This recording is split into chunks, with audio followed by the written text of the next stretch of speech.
As women, we have experienced layer upon layer upon layer of trauma, not only from our own lives, but inherited from our parents, our mothers, our school systems, our societies, our religion.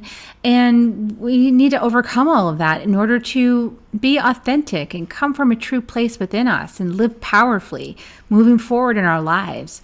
And today we're going to have a nice conversation with Gurds Hundal, who is a trauma coach and inner work expert, who's going to talk to us about how we overcome all that conditioning and deep inner trauma to untangle it and end up in our power as women. Join us to find out more. Soul Nectar Show, the Soul Nectar Show. You're invited, delighted to discover who you are. Anything is possible if you believe. So join us on this beautiful journey. Soul Nectar Show, Soul Nectar Show. Well, hello and welcome everyone to another episode of Soul Nectar Show, that show where we talk about all things essence, where we gather around the campfire and we share our stories of connection to that which is greater than us, the big mystery, beyond the veil, to those synchronistic moments that lead us inexorably towards a deeper understanding of ourselves and life. And I am your host, Carrie Hummingbird. I am here week after week having these conversations and going deep in these spiritual topics, hoping that it serves you. To show up and listen to the conversations that we're having, bringing in experts from around the world to have these conversations, who have gone through their own journeys, claimed their own wisdom, and then shown up here today with us. And today we're going to be talking about overcoming trauma, especially for women. We've experienced so much trauma collectively and ancestrally. And at this time on the planet, there's still traumas happening all over the place. And so how do we pull out of that victim consciousness of being traumatized and the really real experiences of our ancestors, which we can really feel in our bones and maybe even past lives, where we have had traumas happen to us as people in female bodies? And how do we pull out of that and into the empowerment? And what do we do with all this trauma and victimization? How do we empower ourselves through the experience, knowing that it is just happening? So there's a lot happening in the world. And if you guys have been tuning in, a couple of weeks ago, even last week, I talked about a friend through a spiritual community who was the victim of a raging shooting incident at a boba tea shop, of all places. And, we have this kind of chaotic trauma happening in our culture all over the place. A couple of years ago, last year, I think it was Uvalde in Texas that had the school shooting. And so much trauma is happening all the way around, including our family systems, and so much being revealed about our own lives, and maybe some traumas we had in early life that we blocked out and we forgot about. And then, you hit midlife and it starts to come up and it's asking for healing. It just feels like there's trauma everywhere. And everywhere we look, we're healing something. We're looking closer at it. So what do we do with that? Because if we got bogged down in, just sort of the random acts of violence, or just like, why would a father molest your child? I mean, why would a husband beat his wife? Why do we have to have battered women's shelters? Why does all this happen? If we got bogged down in the why, we probably get pretty discouraged after a while because it's so pervasive. So how do we as women empower ourselves through this trauma and collectively work together to empower and to lift the whole conversation into a whole new paradigm? And I know that's what so many of us are really committed to doing on the planet at this time. And I'm quite sure that our guest today is on the same mission. So today we have with us Gurds Hundal from the UK. Welcome, Gurds. Oh, thank you. I'm excited to talk to you. And I had you on my podcast as well recently, and it was just such a powerful conversation. So I can't wait to talk about, how to heal trauma and really come back home to yourself. Yeah, I'm excited to hear what you have to say about it, because I enjoyed being on your podcast as well. So Gurds is a host of the Inner Light Project podcast, and I've been on her show recently. We'll put a link in the show notes. And she is a trauma coach and inner work expert for high achieving women.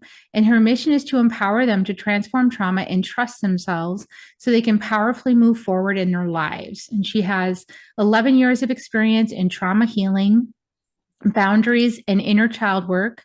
Women and the women who come to Gurds for advice, guidance, and tools to become happier, healthier, and peaceful through her infinite trust method and Rise Up Sister VIP Day, and so much more. And so we are really blessed to have you here with us to share some of what you've learned about the ancient wisdom of women and the wounds of patriarchy, how to stand in our power and overcome those and reclaim parts of ourselves that we thought were lost, forgotten, or abandoned. Because, of course, everything can be recapitulated and reclaimed, and we can become powerful through the traumas. It's what we do with the traumas that decides whether we're victims or whether we're empowered. So I know we're going to tell the empowerment story today. So tell us a little bit about your background. How did you come into this kind of work, Gurds? Oh, funny enough, I never imagined I would be in this kind of world of work. So I was originally a journalist. So I was a health journalist. I'd been in radio, I had been in broadcasting, I'd worked at a news channel in Canada. I tried print, magazine, you name it. I tried everything. But something in my soul felt like it wasn't right for me because it was a very toxic environment. Now you can imagine news is negative. But I wanted to help people because health was always within my lineage. My mum was a nurse. The people around me were always helping and supporting others. I worked in a pharmacy when I was at university studying. So I trained to be a dispenser. So I dispensed medications. It's very strange, journalism and health and pharmacy, but there was some kind of tie there for me. But it just didn't feel right. I actually ended up leaving 2000, I was about to say 11 years ago, but actually it was 2012 when I left that industry. And the reason I left that industry was because I needed to heal myself. I needed to come back home to myself. I had lost all power of me. I didn't know who I was anymore. I was tired of this victim story. Like I used to drink a lot. I ended up becoming a severe alcoholic. I'm not going to lie. I used to numb my emotions. I didn't know how to speak my truth. I was angry at the world. I was bitter at life. And here I was at almost turning 25 at that point in my life with a cancer scare, sat in the hospital, hearing the words. Actually, first, no, what did actually happen was, before I heard it's time to heal, was I was sat there feeling sorry for myself. I was like, why me? What have I done to deserve this? Nobody was there, just me by myself in the waiting room. And I heard, you created this. I was like, what? Where are you? Who? What? And then when they told me they misdiagnosed me, I ran out of the hospital and I cried and I heard, it's time to heal. And I just went on this journey of just deep clearing. I wrote 30 pages of my life in 7 hours. I saw all the patterns of my life and I just went into the self-help world, the development world, and I just went in and tried to learn anything as possible that could heal me. I didn't know anything about trauma. I didn't know anything about healing. I was just committed to myself in freeing myself because I felt like I was chained. Emotionally, I was chained at these painful emotions that I had. So yeah, I never imagined being a trauma coach. After I actually left the journalism world, I actually worked with young people. And it was so therapeutic, Kerry, because it taught me to come back home to my inner child. She learned how to play again and dance and be free. And the more I did this kind of work, it healed more of me within. I did so many different things. Like I had a radio show, then I had a podcast, which I still have now. I did, deep exploration work. So even though I wrote 30 pages of my life in 7 hours, it took me, I would say, 7 years to do the deep work. So we're talking ancestral, cultural, society, familial. But this was me just working on myself, looking at my own wounds. And it wasn't until about, I think, 2014 where I started life coaching. I was like, I'm here to help people. I didn't know how it was going to look like. I didn't know who I was going to help, but I just put myself as a life coach. And then I was a speaker at the time and I went out because when I was working with young people, they're like, oh my God, you inspire me telling your story. And I was like, wow, okay. So I went out there showing my story, but I didn't know how to explain to people how I'd healed myself at that point. They wanted to know the tools. And I was like, I don't know, I'm just working on myself still. And so as I went on that journey of, healing ancestral, cultural, society, familial, then it was immigrant trauma, you name it. But family trauma, money trauma, you name it. There was just layers and layers. And that's when I realized actually I've done a lot of this by myself, which I don't recommend, Kerry. Never again would I ever do this by myself, because it was the most traumatic time in my life, but the most powerful. But yeah, I just kind of went from within, and then I realized that this was a program. I wanted to help women. I just didn't know how to. And I realized the only way I can help is through my own story and through my own learnings. So I created the program, the Infinite Trust Method, which was called something completely different at the time. But I realized that we all have trauma that we need to heal. Now, we can't heal from our trauma and then hold boundaries. Sorry, we can't heal. Sorry, let me rephrase that again. I think I'm just really excited being here. If we don't heal our trauma, we then find it hard to hold boundaries. So every time I tried to hold boundaries when I hadn't done much of the inner work, the boundaries would not stay. So what I realized is you need to heal the trauma, and then you're able to hold boundaries. Then you can see your inner child. Then you can meet her. Then you can actually balance in your feminine energy. Then you can nourish yourself. But I didn't know any of that in the beginning. I was just like, I need to heal. I don't know how, but I need to heal. But I surrendered and trusted from within. I love that. I love that well, first of all, I love that you're a journalist. All right. And so you just went my former life. New project, like I'm going to research this and figure this out, because that's what journalists do. They go, okay, here's the story. I'm going to go in and I'm going to figure this out. I'm going to travel down all the little tunnels. I'm going to ask all the right questions. I'm going to keep peeling it back and opening it up and figure it out. Right. And then I'm going to share what I learned. So I love that. I love that you had that training, because that's like that's so required. That kind of mindset is actually the mindset that's required in order to heal, because you have to be able to do that inside yourself, right? You had to be able to go down inside yourself and start looking at things and navigating the terrain, like figuring out who's the star witness, what are the supporting cast? How do I get down deep inside there? And then what questions do I need to ask to get the information I want, right? So that's like all about intuition and inner navigation. I love that. And then I love how you said you would never do it by yourself again, because it's hard to do it by yourself. I keep telling people this, like I posted about this last week, because I hear so many people like kind of bitch and moan about, oh, like this new age spiritual, blah, blah, blah. And then I have to pay them and all this kind of stuff.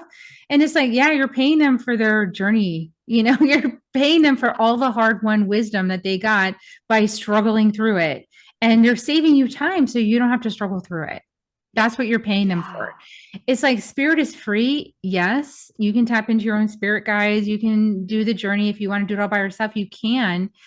You're going to spend some time twisted up in knots, going in the wrong direction, playing pin the tail on the donkey, and completely in the wrong direction about the donkey. Like you're not even in the same room with the donkey.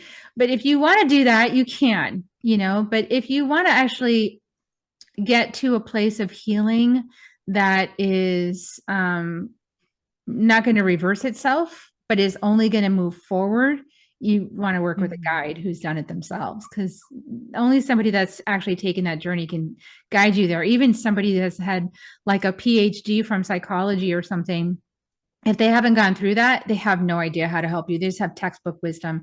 Textbook knowledge is not lived experience wisdom. It's a totally different thing. So I love that you said that too. And now, because you didn't have that, you had to navigate yourself. And when you do that, when you do take that course, you do end up learning a lot of good wisdom through your journey, which is often frustrating, but you did it. So yay you. Thank you. I was just going to say, yeah, I 100% with what you're saying about the whole PhD. And if you have, and that's why clients come to me, because they're sick of the way they're being mistreated in therapy. And I'm not saying all therapists are bad, because there's some amazing therapists out there who have been through hell and back, and they've done the work, and they're now therapists, or they're healers, or they're coaches. But if they don't have the knowledge of what you're going through, it's going to be very hard for them to relate. And a lot of the time they're going to actually put you down, or they're going to talk about their own trauma and inflict it on you. That's what I've seen over the years. And so when people come to me, they're like, I'm tired of just talking about it. I'm like, well, we're not going to be just talking about it. We're actually pulling the root. It's, if we carry on talking, it's just like, how we talk to a friend, we go on and on and on about the same thing. We'll be there for weeks later. You have to pull out the root in order to heal. And so with the work that I do is we pull from the root. We look at, you know, why you are the way you are. We look at there's a reason why we look at your family. There's a reason why we look at your ancestors. There's a reason why we look at the cultural aspect. There's a reason why we look at society. And the big one is the reason mainly as well we look at is patriarchal patterns. Where have they come from? Why have you followed them? Who told you to behave that way? Once we peel off those layers, then you come back home to yourself. The thing with women, we have been conditioned from the moment we were born into this world. This is the thing. Whereas boys are able to be free. There are some limitations, you know, don't cry and certain things. But for women, as young girls, you know, we feel like we have no ownership of our body. We have no ownership of our own lives. We feel like we're not able to speak our truth. We're made to feel like our bodies are not our own. So much trauma, you know, we have to peel off those layers in order to come back home to ourselves. But also, it's not just our trauma. It's our mother's traumas. It's our grandma's traumas. It's our great grandma's, you know, traumas. There are traumas that we have when we're in the womb, you know. We have to heal those. That's where the wisdom comes, when we heal all of that. Then you're able to trust your intuition. There is a lot of young girls and women who don't know how to trust their intuition. And it's not because we're not assertive like men. And sometimes men will be like, oh, you know, she can't think for herself. You know, I've heard many men say that over the years about their wives or their girlfriends. And it really irks me, because you were raised very differently. Women for centuries didn't have a voice, didn't have their own money. Even if they had money in their family, when they got married, it was taken away from them and given to the husband. Of course, women have deep trauma. We have to heal that patterns. You know, once upon a time, there were witches and, you know, powerful priestesses and goddesses in the world who were in their power. They owned their shit. But somewhere in the lineage, there were some egotistical men who were like, we need to bring down women and control women. And, you know, the toxic masculine men energy came into the world. And suddenly the power of women was disappeared. You know, temples disappeared. Women in power disappeared. You know, women were then told to fight and compete with one another. Women were told to look outside superficially, look perfect for a man, you know, dress this way, behave this way, do not swear, you know, be this perfect image for society. No wonder we struggle. You know, even in this world today, like, I don't have any problems with people doing plastic surgery or, you know, wearing lots of makeup. But I would love them to question why they're doing it. Is it for them? That's great if it's for them. But if it's for the world, there's an issue. Because that's not love from within. That's not you having your power. You're giving your power away to society. And this is amplified on social media more than ever. You know, I'm in my mid-30s now, and I see the younger generation. So I feel like they're more insecure than what I grew up with, you know. I grew up with like the whole Barbie, the plastic image, you know, being a woman of color, you know, there was not a representation, you know, I was insecure growing up. But now I feel there's more insecurities on another level because of social media. And again, this is why it's so important for us to come back home to ourselves, to love ourselves, to accept ourselves. But we have to go back to the root. And it's deeper than what we know. But when we get there and we start to peel off the layers, there is going to be emotion, there's going to be anger, there's going to be frustration, and that's absolutely normal, right? We've spent years, again, women, don't be angry. You know, if we're angry, suddenly, oh, we're such a bad woman, and, you know, how dare we raise our voice? But it's okay for men to do it. There is so much judgment in the world about women. And that's why it's so important for us to come back home to ourselves, you know, have that support mechanism where there's women who are able to support you, whether it's a coach, a leader, you name it, a healer, you name it. A psychologist who has that experience in what you're going through, go to them, because they will help you to come back to that wisdom of who you're meant to be in this world. Yeah. And I think that you made a really good point about the young people and not really knowing who they are, right? And trying to figure that out. And the social media thing is so intimidating. Can you imagine, like, you get in a fight with your girlfriend, then it's all over social media? You know, I mean, kids used to just beat on each other at school, you know, but then now it's everywhere, right? And so there's been even kids who have committed suicide because it's so devastating to them when they, you know, they get attacked or bullied, you know, through social media. But we also have this kind of extra constrained rules now too about how to treat each other, right? That are even extra confining, like the polite society. Like, you're supposed to be so nice and polite, and not like say anything offensive, and don't say that word because that means this over here to these people in this culture, and don't say that because this means, and I'm all for being like sensitive towards people and what they their backgrounds and what words or phrases they are really important to them. But we're not all going to know all those things, because we're not living in that skin. And so also it's like, wow, like let's give each other some grace while we all figure this out together, right? And it's going to be messy. As a matter of fact, it's so messy right now that it's it's like it's just mess everywhere, right? It's just chaotically messy. And yeah, so women need to learn how to get angry, but also men, like men are not allowed to be angry a lot of times. There's certain cultures where they can, right? But then there's other places where they're not allowed to express anger because that makes them a bad, scary big man, and they don't want to be that, or they don't want to be like their father was. And so they suppress it. So it's a lot of people suppressing. I think we're really in this big movement right now of deconditioning all the ways that we've been up until now, all of us, not just women, but men too, everybody. And people that don't identify as man or woman, right? Because there's like all new gender classifications that are like, I don't identify as that, I'm non-binary, or I'm, so there's like, it's almost like our psychology is like saying, I don't want any of those previous classifications. I want to toss all of it out. And I just want to find some authenticity inside of myself and express it. And I want everyone to honor that. Yeah. I feel like as well, like we all have, and I don't know if you're aware of this, but we all have masculine and feminine energy, men and women. Mm-hmm. But a lot of the times we're living in the wounds of both, or one or the other. So it's about coming back home to yourself and healing the wounded masculine and healing the wounded feminine. Some of us, might have grown up with a wounded masculine dad, and then you're drawn to a wounded wounded feminine man. We have to heal that, because then we will attract something the opposite, but then we'll still be wounded. So we have to heal the woundedness within ourselves, and then pay attention to our relationships. Even our relationships with our fathers or our mothers growing up can affect our relationships. It can affect how we are in the world. Not just relationships that you're dating or someone you're married to. I'm talking even about relationships in the work environment. Relationships around us are affected by our patterns. There's a reason.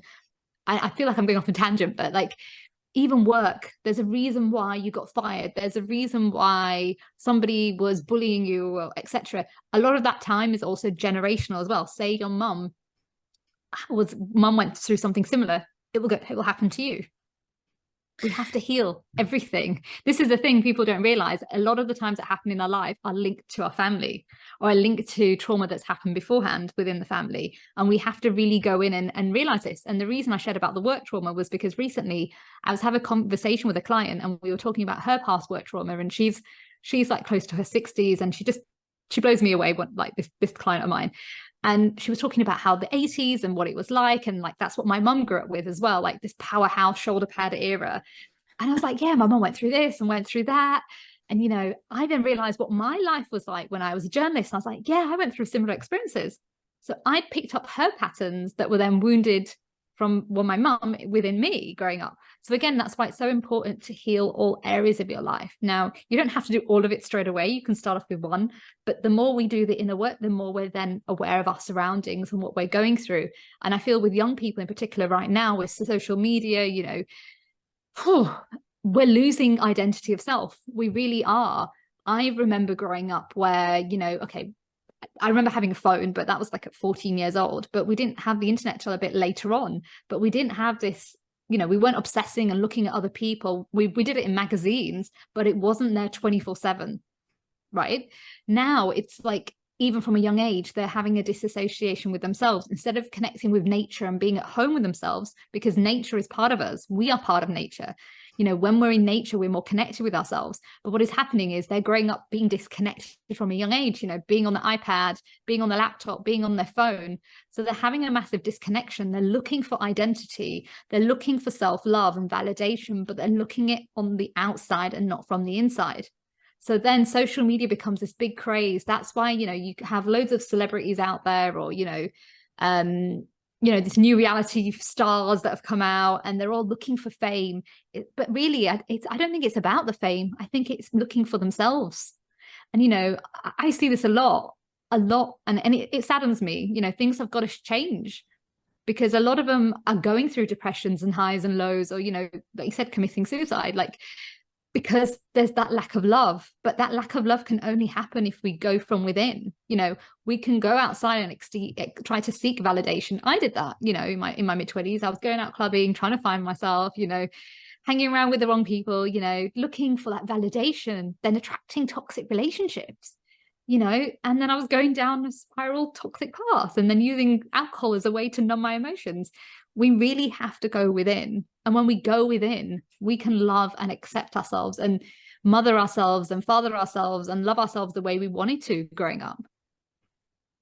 Yeah, it's a big journey to decondition all that. And in the middle of it, you don't even know that it's happening. So when it first starts, you're completely unaware that that's even a thing, and you're just kind of tossed about in this environment, and you're growing up in it, just trying to survive and navigate, right?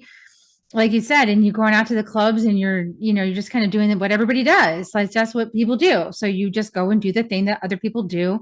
And then it's at some point you start to realize that's not satisfying you anymore. And I think for me, it also happened right about like 28, something like that, 29.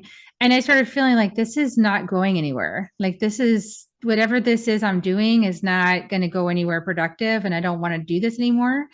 And so I'll have kids. That was my choice. So it's time for kids, and really what it was time for was a spiritual awakening. It was time for me to like go within, go to the spiritual center around the corner, start really looking at myself, getting inside, finding a bigger source to connect to. And that was somebody who, I always did art. So I always had my connection open. I was always outside painting and doing art. Like, even though I was working in high tech, I was doing a very dry technical writing job. It was really boring. But every morning I would go and paint for an hour. And then once a week I would go with my mentor and we'd paint outside, so I would always had that creativity, that imagination channel open. And I see like a lot of, even from the very time they're little, parents don't maybe understand how important it is that their kids do crayons and painting and with their hands and, and actually create art. And you just see them.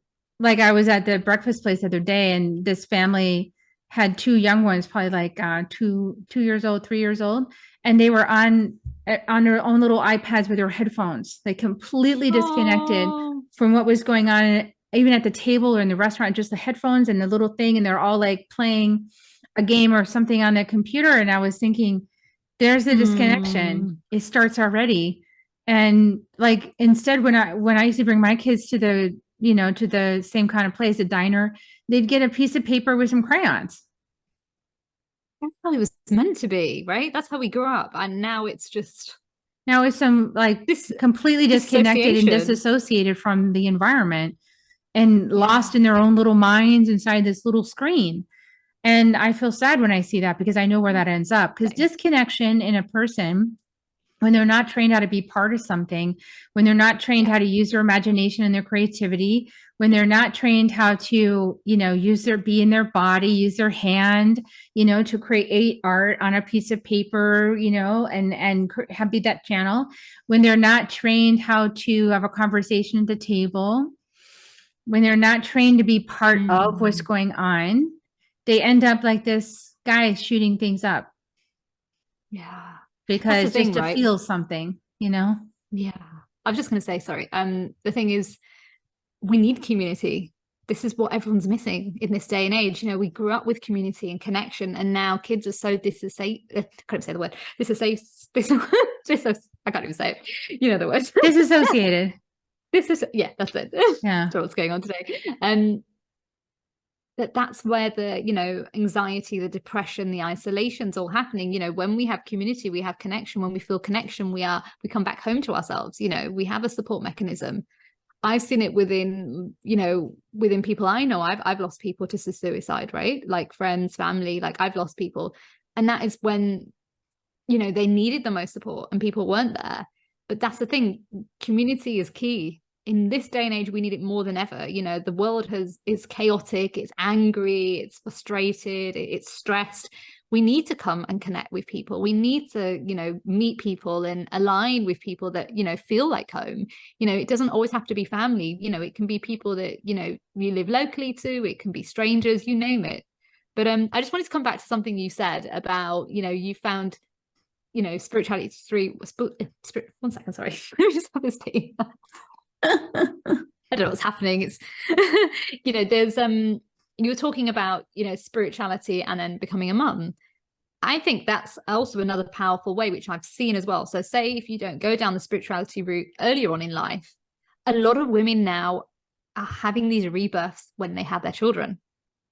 Then they're realizing, you know, the way they're disrespected or how they've been treated by their partner or how society's treated them badly. And they then start to have this deep spiritual awareness and then actually teach their kids how to become spiritual and how to connect with themselves. I've seen that whether you do that before you have kids or you have it when you do have kids, it's a very powerful journey. I've seen it with quite a few friends of mine as well and people that I know, that they've come out of these toxic relationships that they wouldn't have necessarily come out of had they not had that child, because that child has taught them the power of themselves and coming back home to themselves. Yeah, it definitely can be a spiritual awakening for sure. I mean, I experienced it as a spiritual awakening. It was kind of plunged into a dark night of the soul, you know, because anything that's not, you know, this is what I learned is that anything that's not healed, right, from your own childhood, as soon as you have a child, it comes up to the surface because it needs healing. And if we did the work before we had kids, we would be approaching the birth of that child from a completely different matrix than the one that we are going to be birthing the child into when we don't do our healing work. And either way is fine. I mean, I didn't do my healing work. I thought I was doing it. I was in psychotherapy, you know, but for like a decade before I had kids, but I didn't realize the depths to which it went that psychotherapy couldn't even touch, because the kind of psychotherapy that I was in, they didn't really understand about pre-verbal trauma. They didn't understand how to address inner child healing, because psychotherapy, the kind that I had, was talk therapy, and words don't get at emotion. Words don't get at trauma that is in a pre-verbal brain. It only gets at anything after there's verbal. So if you've had trauma early life, mine was 0 to 5, it doesn't even touch that. And so you could be in therapy the rest of your life and never get there because you're not addressing the right layer of your consciousness in order to heal those things. So this is, you know, this is why you've got to be, I think, as a person interested in this topic, and I would love your input on this, Gurds, but it seemed like you also were like questioning everything. It's like, maybe this expert is not the expert I need. If I'm not getting better after a year, I need to change strategies. Like there's something deeper, right? You've got to be your own advocate for your healing journey. To be honest, I'll be honest with you, like I didn't go to therapy. I never had counseling. I had none of this growing up because I grew up in an environment where we don't talk about our problems, being Indian. So I had somebody in my extended family who wasn't well growing up, and we were told we can't tell anybody. So we had to hide everything. So I grew up internalizing everything, my emotions, my feelings, not expressing my truth, because the one time I did, I was shunned down for it. So my whole life from a young age was just, you know, putting on these appearances, like everything's great, but inside I was a mess. And so it was only till I started doing the deep work, and then a few years ago when I had a health condition and there was a lot of things going on. I was diagnosed with kidney disease at the time. I'm now, thank God, I'm clear. But at the time, it happened at such an awful time. That was something going on with my ex-partner at the time as well. And then that's when I was like, you know what, I need counseling, I need help, I need support, even though I've done so much layers of healing. And it helped me, you know, it helped me because it was helping me to have the depths of understanding myself. But because I already had the tools, I could see things on a deeper layer. So it wasn't them really doing the work for me. It was me just verbalizing and hearing myself and what needed to heal. But growing up, I've always been this person that's been curious. So even as a young child, I would have random strangers come to me and share their problems to me. I worked in a pharmacy and somebody would hand their prescription to me at 18 years old, and I wouldn't even say a word, and they would tell me their life story. And the pharmacist would say, what are you doing? And I'm like, I just picked up the prescription. I'm not done anything. They're just telling me everything. And they'll be like, don't talk to them. I'm like, I'm not doing anything. People, I remember when I was like 10 years old and some woman I didn't even know from the temple would just share her problems with me, or some random stranger. Like my whole life was like that. So it was almost like I was always here to do this work, and I didn't know that. But my whole life I've always been curious, like you said, with the journalism world, like questioning things, quizzing things, analyzing things. Why are people the way they are? And I would start to see patterns from a young age. Why is women behaving like this? Why are people behaving like that? Why are they angry? My brain was doing that from a young age. But yeah, I didn't go back to what you said, I didn't go to therapy until I was 30 years old. I did it all myself, and it was terrible. Like, I wish I'd never done that to myself, because I didn't know anything better. It was the darkest, hardest parts of my life. But now what I've done in over 7 years, I teach in the space of 4 months. And I've done everything, and I've tried those things, and I've tested and trialed them, and I see what works. And that's why I'm able to help my clients on a deeper level, because I know what it's like to be at their lowest point, all alone, not having that support, holding their hand in that moment, allowing them to heal and support them, but also having fun.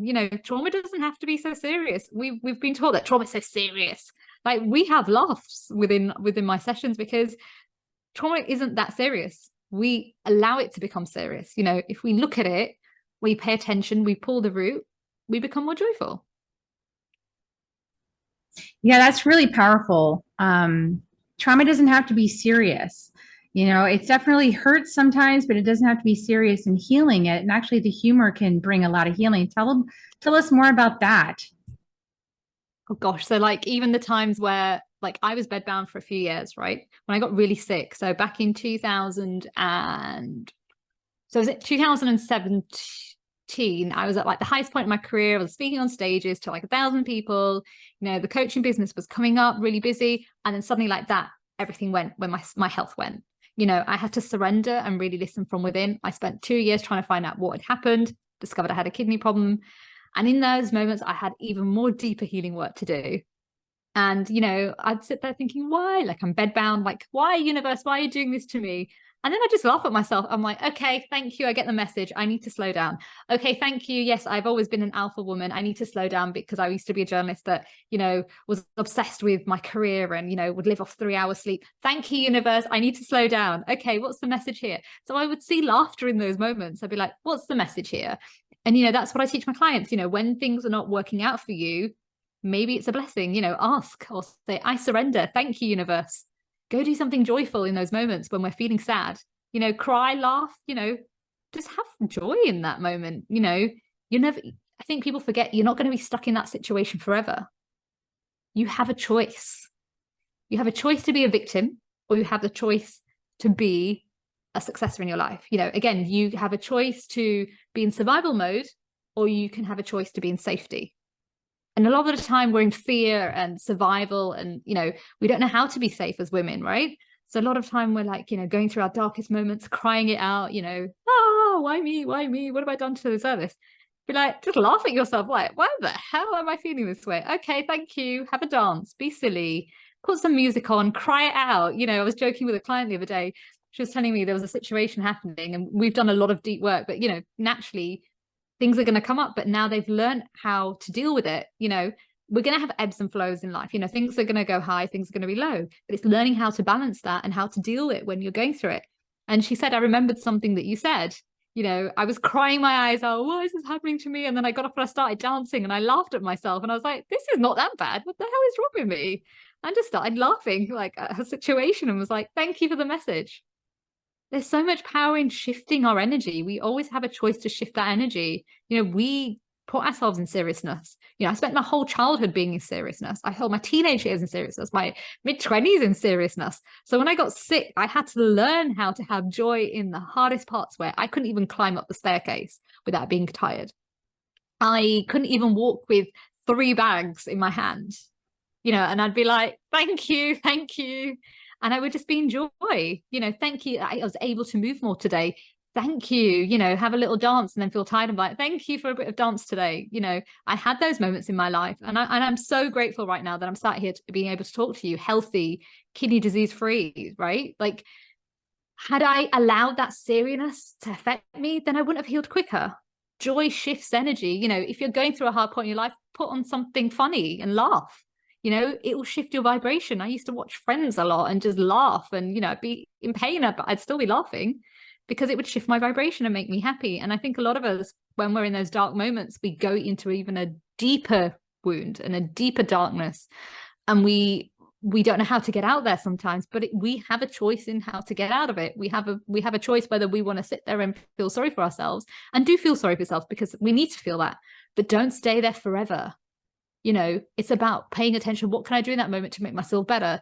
You know, is it asking for support? Is it asking for help? Is it just dancing? Is it running around the garden? Is it rolling down in mud? Like, you know, whatever makes you happy. Is it climbing a tree? Is it playing with an animal? Is it just singing to yourself like when you were a child and dancing, going la la la around in a circle? You have a choice. Yeah, and it's actually this thing called laughter yoga, which is all about that too. Like this, they actually created something that called laughter yoga that expresses that. Yeah, so we can feel the pain and then also feel the pleasure, and that also is healing too. It's bypassing the pain that is the problem, but you can be with the pain with a sense of humor, with a sense of compassion, without bypassing it. And it is a skinny branch. Learning how to hold all of that at the same time, that's mastery. That's a practice of mastery. And not taking yourself so seriously. And that is something that I struggle with as well up until now. In my gene keys chart is the shadow of seriousness, and the middle ground is delight. It's like, okay, how do you get from seriousness to delight? I would love to know that, you know. And so I keep asking spirit, like, okay, how can I be delighted by this thing that's making me feel really serious? How can I be delighted by this thing that's calling me forward? And usually what I find is that the seriousness comes because I have a sense that it's whatever is happening is taking me out of a place that that's familiar and comfortable, yet I don't like it, you know, and it's moving me into something new by disrupting that old thing. And when you're in the disruption energy, it feels a little chaotic and scary. But on the other side of that is like, oh, that actually was delightful that just happened, because now I'm free of this, or now this opened up, or now this opportunity is here. But only on the other side of accepting, right, that this thing is dismantling, or this, you know, that it can't control it and it's just going to fall apart. And just going, okay, it's just going to fall apart. I can't control it, and that's okay. And I wonder what's going to come in its place. You know, so I think we're being moved through all of these shadows so that we can actually decide what we want to create, as you said, decide how we want to build life from a new place. And, you know, not to blame anybody who came before. We're not like ancestors shunning or shaming, but just like there's just patterns that have been rolling down the hill for a really long time. And we're the generation that's saying no more. We're not doing that anymore. And our bodies are part of that process, like you were talking about, like your kidney disease and all this kind of stuff before. Our bodies get involved, you know, so our bodies, you know, lots of people with cancer, lots of people with, you know, different diseases and things going on, COVID and all that, because the body gets involved with the purification process. Yeah. I was just going to say, with, you know, the seriousness, right? We weren't designed to be serious. Right? So a lot of the time, the seriousness comes from our upbringing. We've forgotten to be part of that joyful self that we were when we were kids. Yes, we have patterns that we, you know, that are in our DNA, but seriousness is not how we're meant to live our life. Joy is, you know, think about, you know, when you're serious about something, everything goes wrong. And when you're joyful, everything goes right. So, you know, when I've had the most horrific things happen in my life, I'm just like, thank you, thank you, thank you, universe. Okay, I get the message. And that's how I shift my frequency. I just go, thank you, thank you, thank you. You know, when times have been hard, I'm like, thank you, because I have a choice to be back in my inner child. Or I can be in this old pattern that's, you know, who I'm no longer am. So we always have a choice. The seriousness, I grew up with seriousness, and I'm sure you grew up with seriousness energy. So therefore, it's a natural pattern that we have, but we automatically go into seriousness and think the worst case scenario. But actually, nothing's ever bad.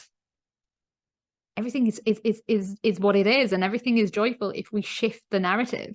in how we see it. So now, you know, before when somebody would call me, I'd be like, oh, what do they want? Oh, I must have done something wrong. That's how my mind used to think growing up. Now it's like, oh, I wonder what they want, but in a positive way. Yeah, in a positive way. Exactly. We have to watch those mental stories about those default patterns, the mental tape that just keeps the ticker tape runs in the brain, just keeps going around and around with the same story. Those are the ones that you start to heal, and you heal the traumas, and they, you know, then those things are less prevalent. They just kind of evaporate eventually. And then it gets quiet inside, which is so nice. And, you know, and you can learn how to trust yourself, right? Infinitely trust yourself. Talk a little bit about how you can learn to trust yourself. The key is to, like what we've been talking, get to the root cause. So the key is to look at your family. So the first thing you could do right now is look at your family patterns. So what was your mum like, or, you know, growing up? What was your dad like growing up? What were they like together growing up? You know, what are the patterns that you've taken up from them? Then you kind of look at your ancestral side, you know, look at, you know, what was your grandma like? What was her relationship like with her husband, your granddad? You know, that's where mum would have learned that. That's where dad would have learned that. So you then to start to uncover those things. Obviously, it sounds really easy right now, but obviously having the support to do this is a lot. It helps because then you can then see other layers and traumas and patterns that need to be healed. Once you then look at ancestral, then you can see your cultural aspects, and you see that, you know, how were you raised? What did society tell you? What did your culture tell you? So for me, it was like, for being growing up in an Indian culture, you people please, you sacrifice, you don't speak your truth, you be the good girl, you nod and you smile even though you're in pain. That's what I grew up. My whole life was like, yes, everything's good. Yes, yes, auntie. Yes, yes. But inside, I'd be a mess. You know, that was my life growing up. But I learned that no, I deserve to heal. I deserve to speak my truth. And, you know, when I started to see the cultural patternings of, oh my God, my culture taught me this. Now this is why my parents then behave this way. This is the expectations from them. Therefore, the expectations what came from their parents. Then I was able to see societal patterns. And when you look at society patterns, what we talked about earlier, how women have been trained, you know, to be something they're not, you know, be the good girl, people please, sacrifice, you know, don't verbalize your truth, don't verbalize your anger, just sit there, have your legs crossed, don't swear, you know, just smile, everything's perfect. You know, again, when you start to see that, then you're able to heal that. Then you're able to come back home and you're able to trust yourself. We first have to peel off all those layers to then come back to our you know, ourselves. And that's what I learned. The moment I started peeling off these layers, the moment was when I was able to trust myself on a deeper level because they weren't holding me back anymore. When we're able to do that, then we can love ourselves more.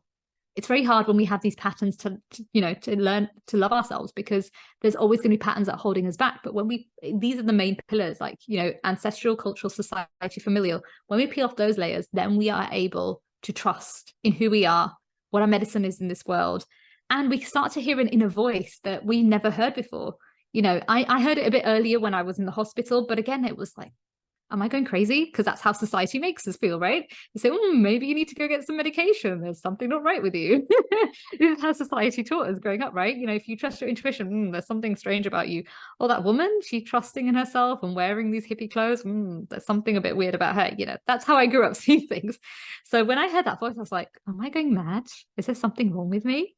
But the more I did the work, the more I peeled off the layers, I realized it's the universe or high power or God, whatever you want to call it, talking to me.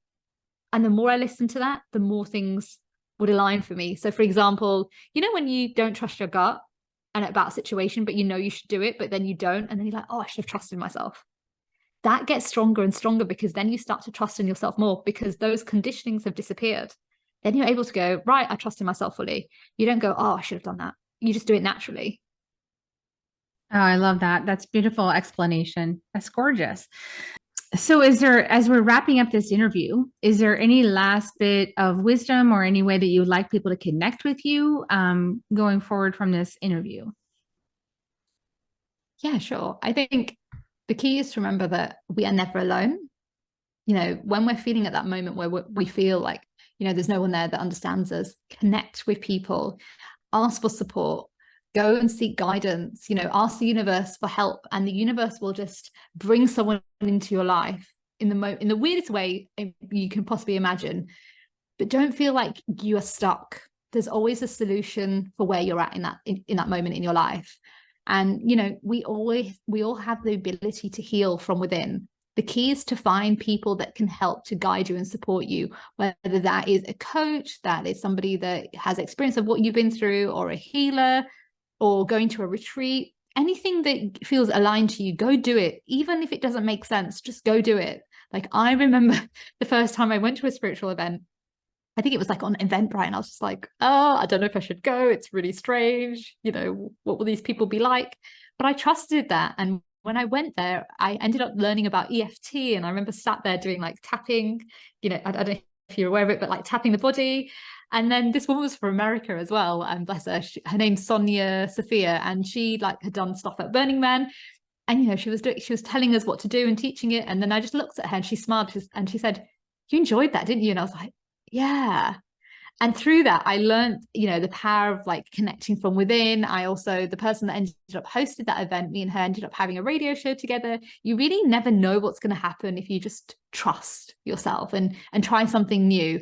And I've done so many different things. I've walked on glass barefooted, broken arrows with my throat. I've walked over fire. I've done, you name it, whatever. But all those events helped me to understand myself better.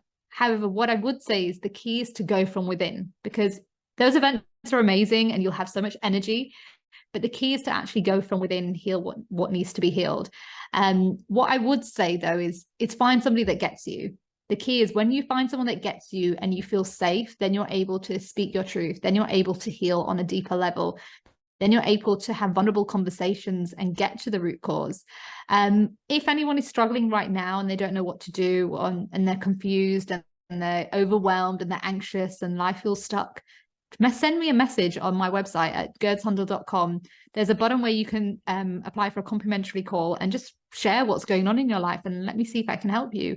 If I can't help you, I will guide you towards somebody. But please don't feel alone. Please get support, whether it's me or Kerry or somebody out there. Go get support, because we all deserve to be heard and understood, and we all deserve to be held. Oh, I love that. Thanks so much for sharing your message and your light today, Gurds. I appreciate it. I love your company. And everybody, please check out Gurds' podcast, Inner Light Project Podcast. We'll put a link in the show notes below, and her website. Reach out to her, check out her stuff, and have a conversation. Take her up on that free discovery call. And we're going to give kisses now. So is that how we wrap up the show? Is we give everybody kisses. If you want to join me, you can. And here they come, everybody. We love you so much. And we hope you have a great week. And thanks for coming on the show, Gurds. And love everybody. And see you guys next time on Soul Nectar Show. Bye for now, everyone. If you found even one gold nugget in this episode of Soul Nectar Show, will you do us a favor? Will you subscribe, like, and share this episode? Maybe even write a comment and let us know what you thought about it. We really, really want to engage with you at a much deeper level. Let's be part of community together. Have a great week, everyone. Bye for now. To dive in deeper to nourishing conversation, visit soulnectar.show. Soul Nectar Show. Awaken, Nectar Show. Take a sip from the drip of nectar, from the source of who you are.